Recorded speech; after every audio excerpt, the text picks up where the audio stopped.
Good morning and welcome to today's edition of Newsline. It's the 19th of November 2015. This is where we give you 30 minutes of the news as it impacts your life. Now, yesterday saw a very significant event in the local political sphere where President Maithripala Sirisena presented cabinet papers to the cabinet. One, abolishing the executive presidency. Two, in order to bring electoral reforms. Now, what happened was that the cabinet agreed to appoint a subcommittee headed by Prime Minister Ranil Wickremesinghe to submit a report within 2 weeks on these proposals. To discuss all this and more, we have two guests in our studio this morning. Let's say good morning to them. Professor Rajiva Vijayasinghe, a very good morning to you. Morning. And Mr. Shiral Laktilaka, attorney at law. Thank you for joining us this morning. Good morning. Thank you. Yesterday saw a very significant event. Do you think the executive presidency, as we know it, will be abolished? Is it possible? Yeah, I think this is the question that lasted in the minds of Sri Lankan people for last 2 decades. People or leaders time to time came forward and talked about abolishing of the presidency, but it never happened.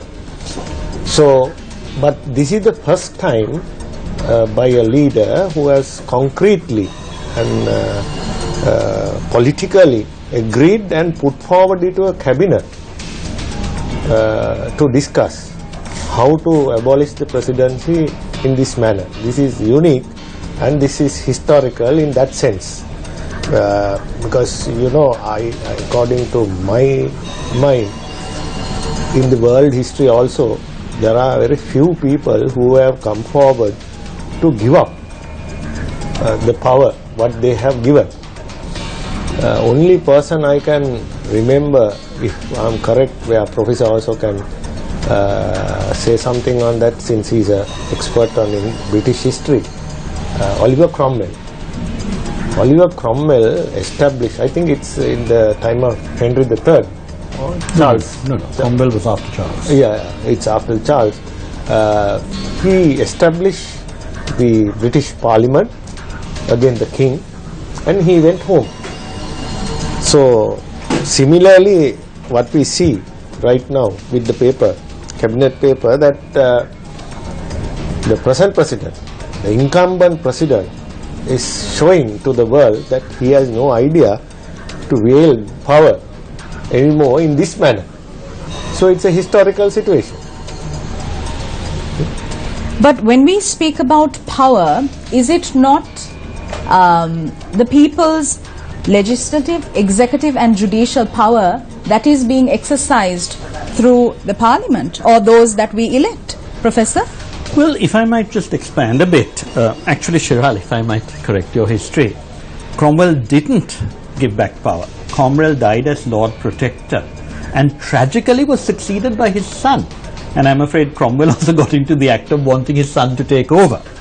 The son was so incompetent that he had to give up, and the son of the king whom Cromwell had deposed came back as Charles II. By the way, Richard Cromwell was the longest living British head of state because he died when he was 95, sort of 60 years after he had to abdicate as Lord Protector, not King. But I think, let us be quite practical. There are two issues here, and I must say I'm delighted that President Sirisena is serious about electoral reform, because I think one massive mistake he made is to not push electoral reform together with the 19th Amendment. He promised the SLFP that he would insist on this. I think he was sincere.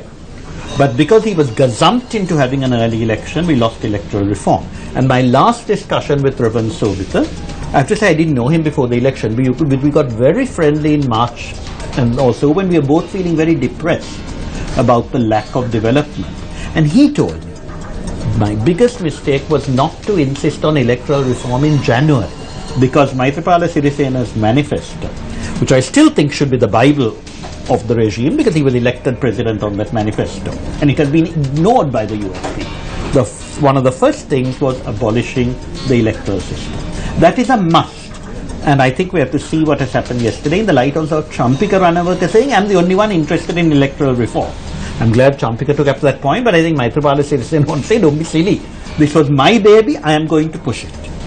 Now, with regard to the presidency, I don't think that is essential. Let us be quite practical. Maithripala Sirisena said he's not going to stand for the presidency again. So now that he's abolishing the presidency, he's not giving up anything. He has said he will keep it till the end of his term, which I'm very glad about.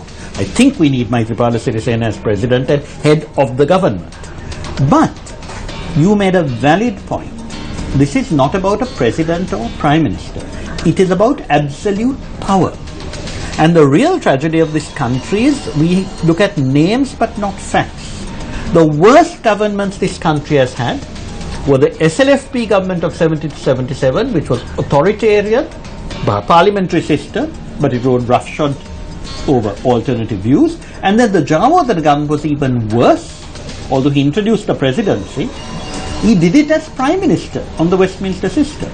What you need is checks and balances. You need checks and balances, whether it is a president or prime minister. And I don't think the 19th Amendment was the idea, but there are checks and balances in it.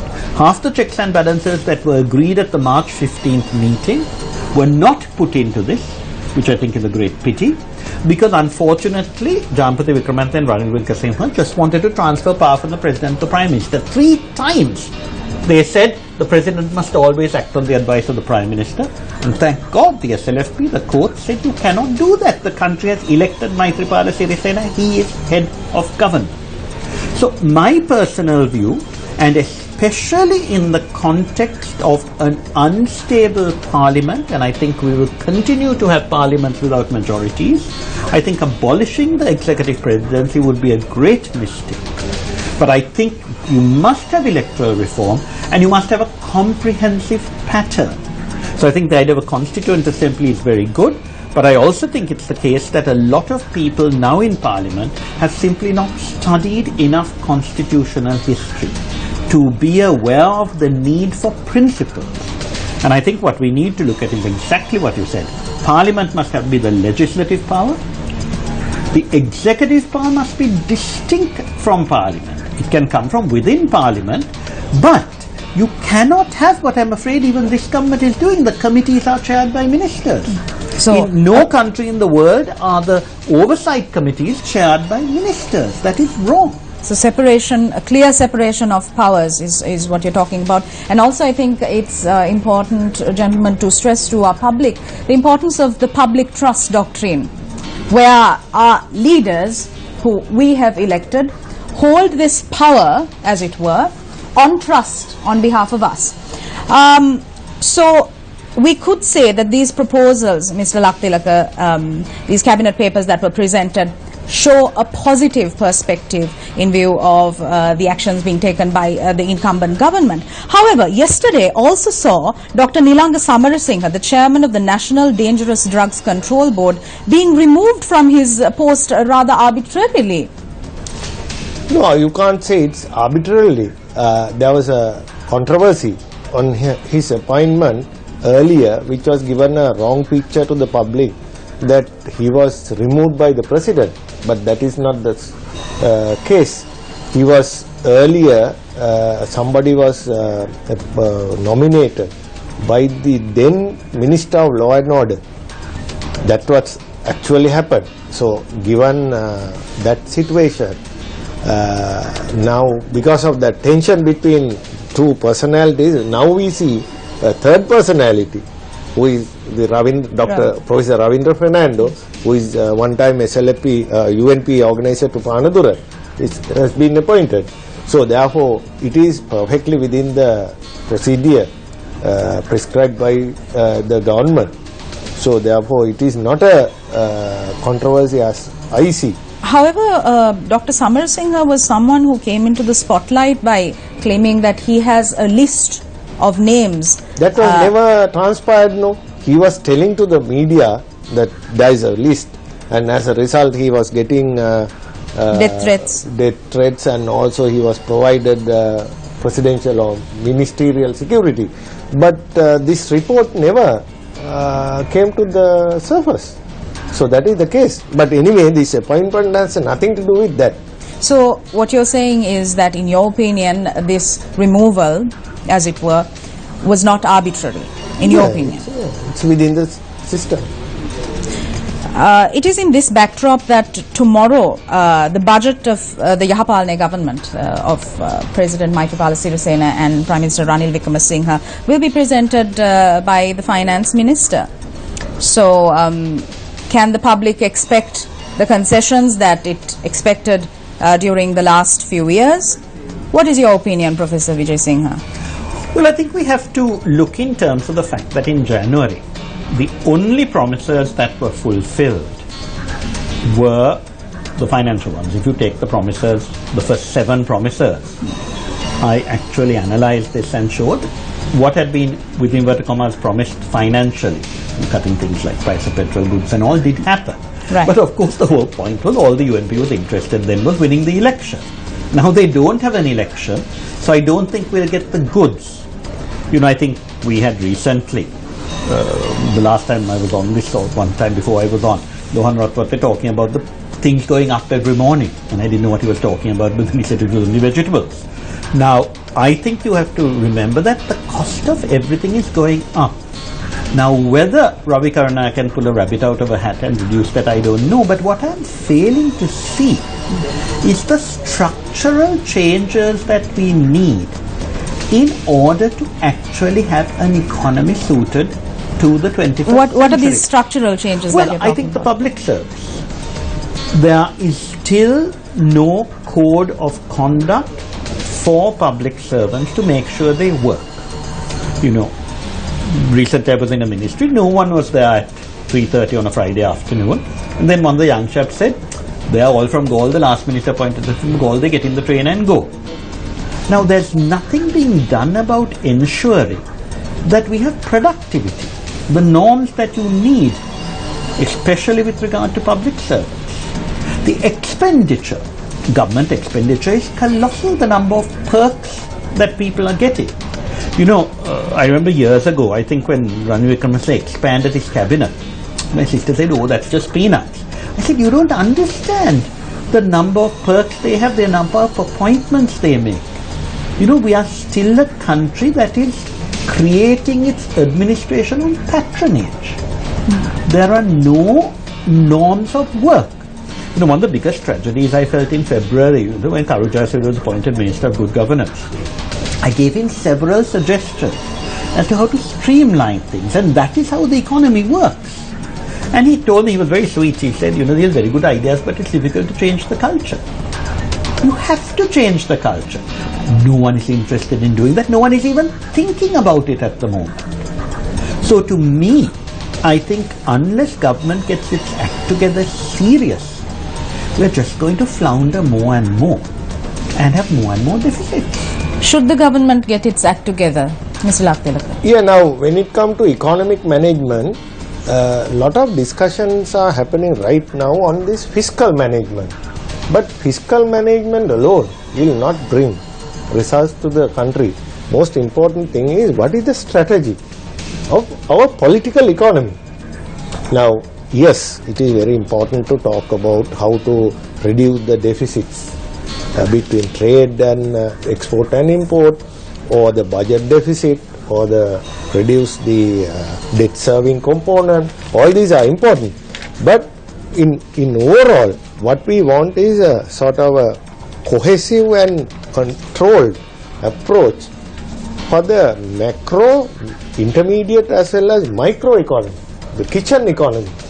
Now what is happening right now, what I see is very much similar to what has happened in 2002. You know, we are trying to, you know, control the figures, but the economic condition of the people, ability, purchasing power, the income is unattended. So this is a very dangerous situation. Yes, we know the government is having a real problem. They are dealing with the mess that was left by the previous government. But on the same time, we must come up with some kind of strategy. What to do with other actors, other sectors of economy. This is what we expect from the budget, and we hope that something good will come up tomorrow.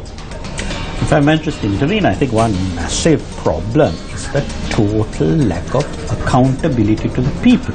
I was talking broken promises. Two vital factors in the Maithripala Sirisena presidential manifesto were the Freedom of Information Act and the Audit Act. They should have been introduced in February, passed in March. We were given drafts in April. I responded and said these are good, bring them immediately, but make a few adjustments. But even if they hadn't brought adjustments, I would have voted for them. So they have been completely forgotten. This is November. Maithripala Sirisena was elected in January. What about the Freedom of Information Act? What about making people's assets open to the public? What about giving the public the right to know what is happening to their money? Strengthen audit.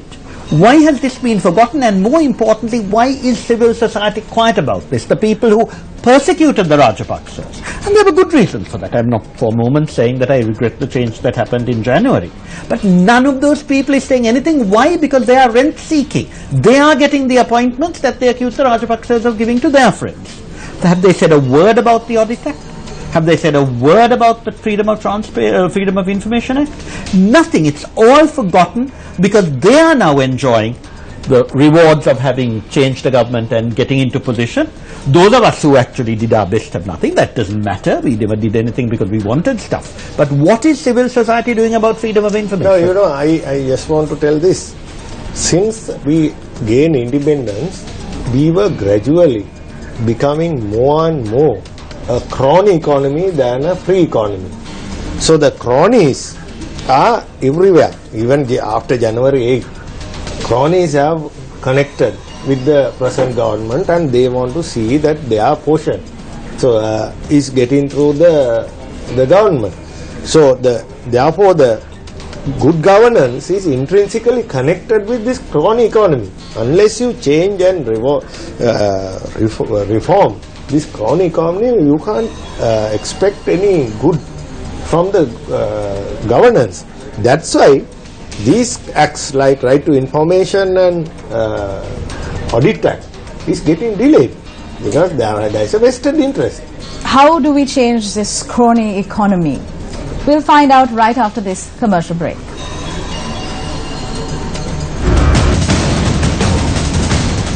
Good morning, welcome back to Newsline. We're in conversation with Mr. Shiral Laktilaka, attorney at law, and Dr. Rajiva Vijay Singha, former MP. Now, we were discussing the economy and other news as it impacts you.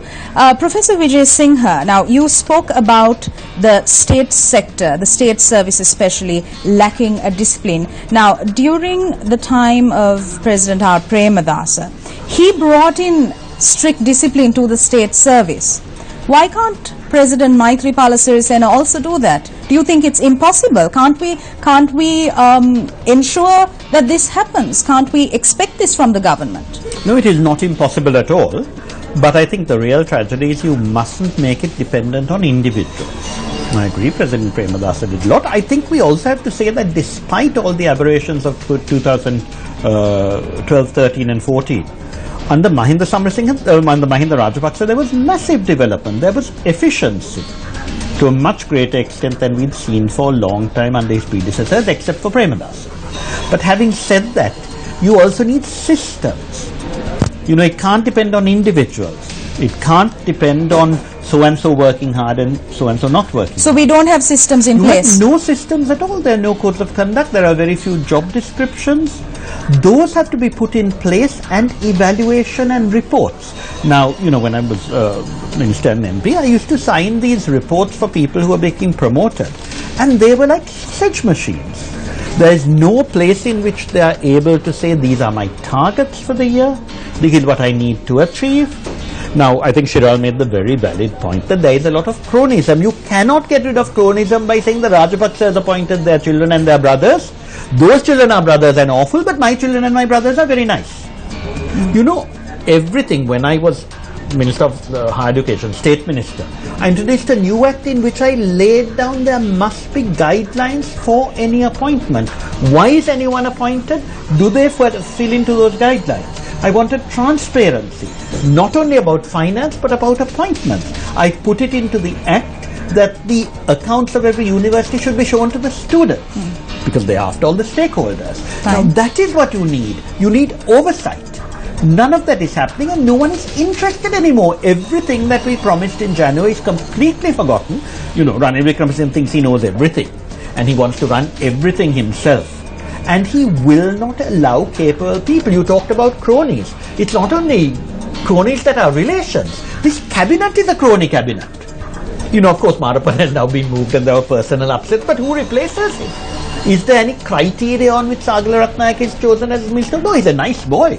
But is he actually someone who should have one of the most important executive positions in this country? So an overhaul of the state service with regard to procedure is what you're talking about? Criteria. This is what I gave Karuja Surya 5 documents about how to structure things. Take our foreign policy. I had one ambassador telling me just recently, these are amateurs, they never take advice. In January I said set up think tanks. You go to India, you go to China, you go to America. They're full of think tanks which give ideas. We have nothing here. We have the Lakshman Kadikama Center. Look at the disaster that happened in Thailand last week, the poor president. And what has happened? They sent the person who destroyed the foreign minister under Mahinda Rajapaksa. God knows why he kept her there, Shenuka Seniviratne. And all Ranil Wickremesinghe would say when I was in the parliamentary group, when I said, why are you not disciplining her? No, she's a bigger problem here, we'll send her as an ambassador. So she goes and destroys poor Maithripala Sirisena's visit to Thailand. What is wrong? Why are there no standards? Why when someone makes a mess, you transfer them somewhere else? You know, I used to be in parliament, I used to say, people would say, you know, this education officer, so one is bad, transfer him. And at the committee meetings, I would say, you don't transfer bad people, you investigate and get rid of them if they're destroying it. Don't allow them to destroy another educational division. Shenuka Seniviratne is a case in point. Look at what happened in Thailand last week. I'd like to direct this conversation to another area where there needs to be more activism. Yesterday, media reported that a Sri Lankan maid in Saudi Arabia is to be stoned to death. Now, this also features in with the budget of tomorrow, because although housemaids who go to the Middle East bring in money, there's currency flowing into the country, we don't talk about the issues that they face, the emotional abuse that they go through, the torture. Why aren't we talking about these issues? Are these issues not cool for us, cool enough for us? Are we not talking about these issues, about these women's suffering, because it doesn't directly impact us? Mr. Laktilaka, your views. Now, foreign currency is the most important thing for a country like us. Right. Now, remittance coming from the migrant workers plays 3rd or 4th in our foreign earnings. So therefore, the working or sending people to Middle East and other countries has become a very major issue for this country. But unfortunately, on the same time, we have established now, if we continue the previous discussion which we had with Professor Vijay Singh, now we have 2 institutions. One is the Foreign Employment Bureau. The second is we have an entirely new tertiary education ministry. So what we want is right now is to develop efficient foreign workers regime. But this is not about... No, wait. Now that should be the state policy. But without developing that sector, we are on and on depending on sending women as housemaids to Middle East. Several years, I mean, consecutive governments have discussed this matter to prevent sending housemaids to Middle East. Nothing has come of it. Nothing has come up. Various politicians emotionally shout about this problem, but there is no state policy as such how to discourage sending non-trained, unprofessional labor abroad. So why this is happening? Because the tertiary education ministry and the institutions under the ministry is not training, giving professional training for our other labor sectors Locally. locally. If we are giving that, then we can earn more foreign currency than sending these people to Middle East. So as a result, now everybody knows this is not the first time where this draconian Muslim law has taken life of Sri Lankan. This is the second or third time. But on and on we are going on with this situation. That is the problem. So most important thing is develop a policy on foreign labor and then work on that policy and help the unemployed youth as well as other groups to gain professionalism in this sector. Without that, you can't talk about or combat with this problem. That is my personal opinion. Points taken, Mr. Laktilaka, but Professor Vijay Singha, what I would like to stress on and what I want your counsel on is the fact that we send our women to the Middle East. They go there, they work as housemaids, not out of choice but out of desperation, and they end up either coming back to Sri Lanka in a coffin, or they end up coming back pregnant, raped, molested, abused. Why cannot the government, or why isn't the government doing anything to stop these incidents from happening? I think there are two issues here. One is the point Shiral made, that we don't empower these people. So they end up being crushed when there is crushing going on. And I think he's perfectly right, but I would go further. It's not only tertiary education, we have an idiotic secondary education system. Syllabuses don't give people the ability to deal with problems, to respond. When I was chairman of the Academic Affairs Board of the NIE, we introduced new life competencies, and then after I was replaced, the whole thing was destroyed. Thankfully, there's a good new chairman, Dr. Mampitya, who at least thinks about other issues. So I hope that the curriculum in schools will be changed and delivery is changed. I was told the other day about, the English NCOE. Complete chaos going on in Pashtun Rata, and no one is bothered. 10 years ago when Tarablil was there, we sent a reply. So education is the key. And what do we have? We have a crony minister. Does Akhila Viraja Karyavasam have any qualifications to be Minister of Education? Crackers. You must have someone with capacity and intelligence. But the second question is more pertinent. It's the whole question of right. Now, two things. I think you mustn't generalize, because I think a lot of women actually go to the Middle East and come back having benefited. That's why they keep going back. But we have no steps in place to deal with the abusers. We tried on the Human Rights Action Plan. We had things for information systems, to have contacts, but there is a mafia. Asita Pereira was sacked from Rome because the foreign ministry mafia, which was engaged in people smuggling, got rid of it. The efforts that we made to try to introduce certain standards so that people would be protected were destroyed under the last government. They continue to be destroyed. And this means that mafia is still there. Ambassadors who did their best, Ranjit Gunaratne, who was in Lebanon, the chap in Oman, were got rid of from the foreign ministry because they stepped on the toes of these foreign bureaus. There is no discipline there. It is vital, you're right. But more important, I think we also have to ask, why is there not agitation about human rights in Saudi Arabia? We are persecuted for winning a war. Unfortunately, now we have a foreign minister who thinks we committed war crimes and actually says so publicly and lets down our staff. But this type of thing, why is the West? Because Saudi Arabia is a convenient client regime. They try to get rid of Assad and create ISIS. They got rid of Saddam Hussein and created fundamentalism. They got rid of Gaddafi. But Saudi Arabia, which stones people, no criticism at all, because it's a convenience. On the other hand, Professor, now by the Sri Lankan government also, now we have to ratify certain international immigrant conventions, which has not happened so far. So that's all. the mafia won't let it. Yeah. The So mafia of the ratification- foreign agents, not the agents so much as the sub-agents.